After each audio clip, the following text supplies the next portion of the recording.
legs. Marty gets me with the crossface. He has an underhook. And so for the elbow roll, I do want to take control here. One of the things that I see is people will take control too high at the shoulder. I want you to get that hand close to the elbow as you can get. And I realize as you're getting the love of the crossface, it's difficult to do that. So, try to get in there as deep as you can, but don't do this. If you flare your elbow too much and they suck up the space into the armpit, it's going to create its own set of problems. So nice and tight here. I'm going to push off of that outside foot. I'm going to start to crunch to the inside, and my arm comes over. You do need to be careful with this arm. You are opening yourself to arm triangles and such, but the arm does need to be on this side. I'm going to come and grab a hold of the belt close in line with the spine, and I'm going to pull him into me. As I do that, I want my elbow to frame against the back of the head, and that's what will stop him from being able to turn and disengage. It's what stops him from hopping to the other side and initiating the arm triangle. So heavy elbow pressure is very important. I'm going to walk my feet towards north-south, and then when I bridge, I'm going to push with my elbow to the far side of the hip. I'm going to come up on top. The deeper your elbow goes underneath the body, the better you are, all right?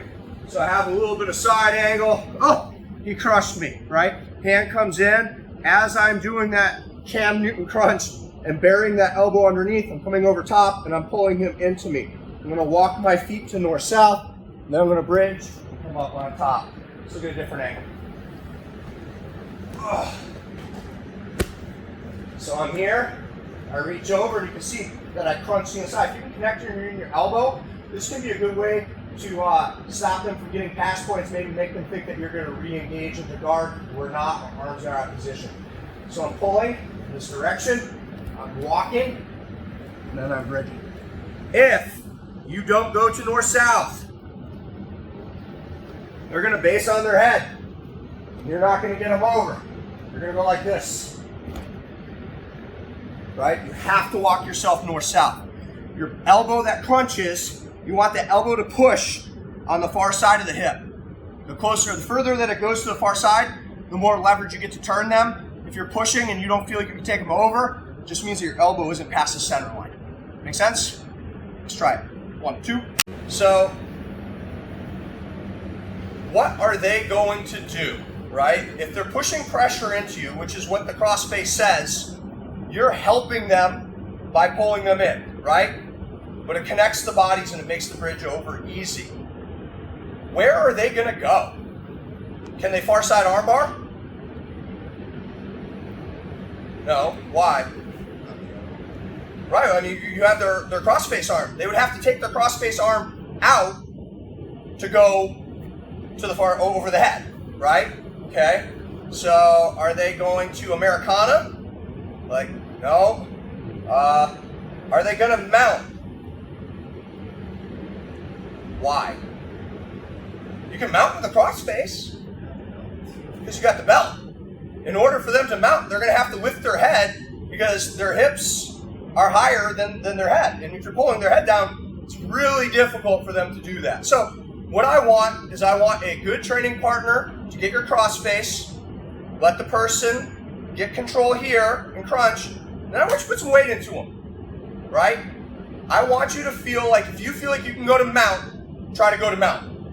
If you feel like you can far side arm bar, try to far side arm them. 30%. We're not talking about sparring. I just want you to feel that how difficult it is to move your body when you have this tracked. So a lot of you are underplaying this because the person isn't putting pressure into you. Put pressure into me. Crush, right? So I'm using my leg to push him up on top of that arm. Can you go to mount? Right? As soon as he lifts his hips, right? Because his head is so low, it just gives you super leverage. Okay. So I get in here, right? Don't let me roll you. You're gonna load it up on the forearm. But it starts with the crossface actually having pressure. Otherwise, what's the point of the crossface? The trick will be getting this crunched before the crossface pressure starts to maul you, right? If you have this first, the crossface pressure is almost non-existent. If you feel like you're getting your face crushed, tap, raise your hand, I'll come help you, because that shouldn't happen if you have this set up correctly. That makes sense? Try to go to mount. As soon as you feel their hips come up, whoop, bridge. Take them over. Let's get it. 1, 2. Tendency when you're feeling through a technique, right? The first thing you do is you go like, I don't think that'll work to me, or you start in your mind dissecting on how you'll stop it. And then I invited you to put a little bit of weight, a little bit of resistance at 30%. That kind of flushes out in your mind where you're going to drop your weight so you don't get rolled over, right? I think it's natural. And what Albert was doing is the best way to defend against this movement. And so that's where the next move comes in. So I'm choosing Albert because he's already doing what I want him to do. What they will do is they'll take the underhook arm and they'll come and block the hip, and then they start to drop their hips back. Now, I'll show you what I'm talking about in a second, but the disclaimer is I'm going to show you this move, and you're going to go, that would never work on me, and I don't know how to tell you. I use it all the time. It's a fantastic movement that doesn't look like it should work, but it does. So trust me, because I've been doing this a little while. I think we're on the same page, right? All right, come here, Albert. Oh, he got me. So I was here. I come under. I start to move. Take this hand over.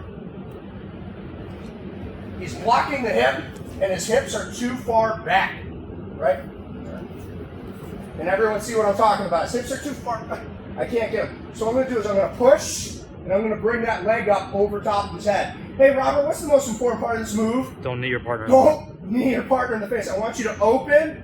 I want you to put the knee on the back of the head, and then what you're going to do is you're going to straighten that leg, and you're going to come up on top. And the straightening that leg allows the hip to push, and it pushes their face into the floor. So you just roll up. Now for me, you get that hand on the belt, it helps pull you up. But that arm that was holding, take it out in post, and your instinct is, I feel like they're going to go grab a hold of that arm, throw me back down to the ground. I can maybe count on one hand the amount of times that's happened to me, and I probably have 500 live reps of this technique. So again, I'm here, I tried to crunch and come in, I'm pulling him in, starting to move his body back, right? I'm moving my hips away, right? I bring that up, comes over, covers the back of the head. Now watch, it's not a fast kick. Watch what it does to my hip. So I'm here, I'm extending, and I drop my, okay? Funny, let's do it again. All right, get out of here. Marty. Flat heel over here too.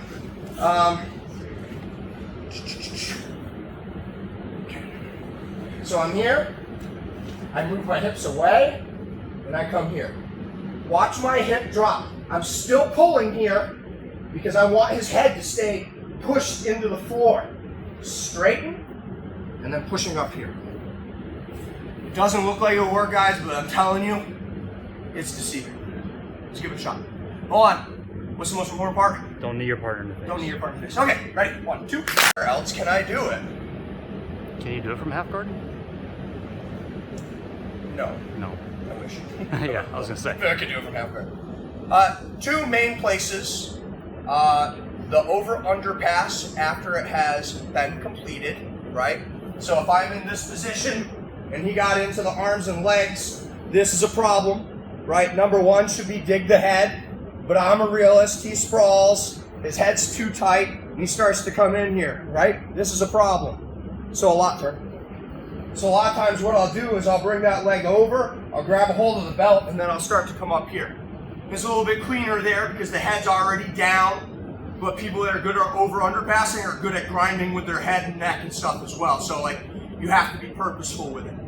And then the other place is before the position has been solidified, if I'm in this position and he comes in and he's crushing me right here, sometimes people will bring their head underneath. You know how to lift your head and then knee cut to the other side? Yeah, that's a problem. So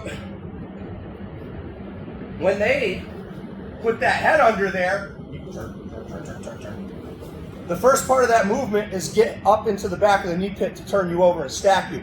And you'll notice that while holding the belt, if I straighten that leg, he ain't lifting his head. Right now I'm straight like a board, and then you can come up on top. I use this a good bit, but you gotta be careful you don't knee your partner in the face. That make sense? We're not gonna practice it with those setups because we would have to talk about the over-under pass. We would have to talk about how to kind of frame from what I call quasi-guard when your shins across the body. But keep it in your mind that just because I show you a technique from somewhere does not mean that that's the only place that technique lives. If you can stuff the head down and cover the back of the head, now I'm teaching you a pathway of being able to straighten that leg and transfer your hip pressure to the back of the head. Is everyone with me?